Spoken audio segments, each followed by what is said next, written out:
اچھا اب آتے ہیں سیکنڈ سیگمنٹ کی طرف.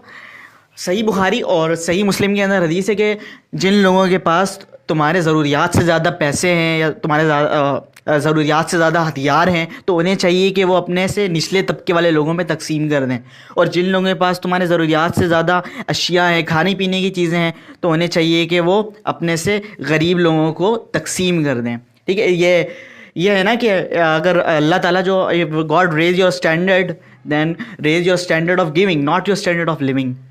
ٹھیک ہے. اچھا یہ ہے کہ پاکستان کے اندر نا کیا ہے, پاکستان کے اندر 8 کروڑ عوام یعنی 1/3 پیپل, 1/3 جو عوام ہیں وہ انتہائی نچلے طبقے کی زندگی گزار رہے ہیں. ٹھیک ہے, اور جب وہ نچلے طبقے کی زندگی گزار رہے ہیں تو اس کا مطلب وہ کچھ خرید نہیں سکتے, کچھ خرید و فروخت ان کی نہیں ہے, بالکل بہت کم ہے. تو اس کا مطلب کیا ہے, یہ جو لوگ ہیں جب یہ کچھ خرید ہی نہیں سکیں گے, آپ لوگ کامرس والے ہوں گے اس میں سے تو آپ لوگ ضرور اس بات کو سمجھتے ہو گے کہ کوئی بھی اکنامی مستحکم اسی ٹائم ہوتی ہے کہ جب ان ویلتھ کی سرکولیشن ہو رہی ہوتی ہے.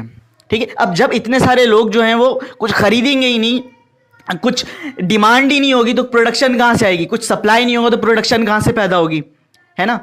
تو سرکولیشن آف منی بہت ضروری ہے. ہمیں چاہیے کہ ہم اس نظام کو, سارا حل ہے اس زکوٰۃ کے نظام کے اندر.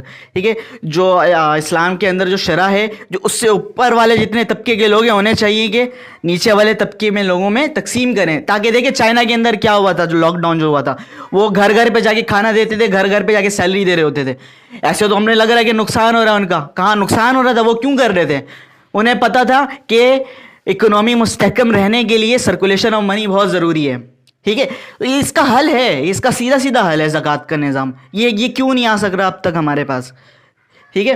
اچھا یہ جو کمپنیز جو ہیں وہ ٹیکس دے رہی ہیں, انکم ٹیکس جو دے رہی ہیں, عوام سے جو ٹیکس لیا جا رہا ہے وہ ٹیکس لینے کے بجائے جو کہ کہاں جا رہا ہے, وہ ان کے جیبوں میں جا رہا ہے, سود والوں کے پاس.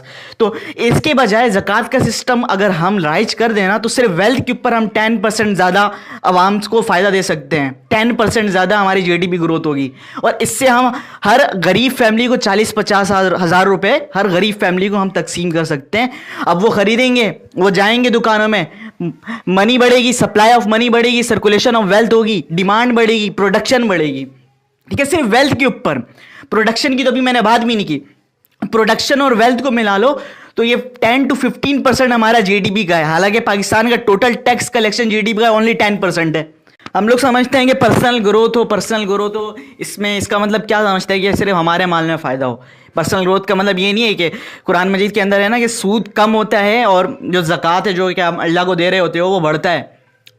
کیسے بڑھ رہا ہوتا ہے, وہ ایسے بڑھ رہا ہوتا ہے کہ جب آپ پیسے جب غریب سے لے کر امیر سے لے کر آپ غریب کو جب دے رہے ہوتے ہو نا, تو جو غریب عوام ہے ان کی پروپینسٹی ٹو کنزیوم بڑھ جاتی ہے, وہ انویسٹمنٹ بڑھ جاتی ہے, انویسٹمنٹ بڑھتی ہے تو ڈیمانڈ بڑھ جاتی ہے, ڈیمانڈ بڑھتی ہے تو پروڈکشن بڑھ جاتی ہے. تو اس سے صرف فائدہ آپ کا نہیں ہوتا, اس سے پورے سسٹم کا اور پورے ملک کا فائدہ ہوتا ہے. تو یہ اس جو نظام ہے, یہ ٹیکس کا فرسودہ جو نظام ہے, اس کو ختم کر کے زکوٰۃ کا نظام لایا جائے. اب ہم آتے ہیں اپنے تھرڈ سیگمنٹ کی طرف.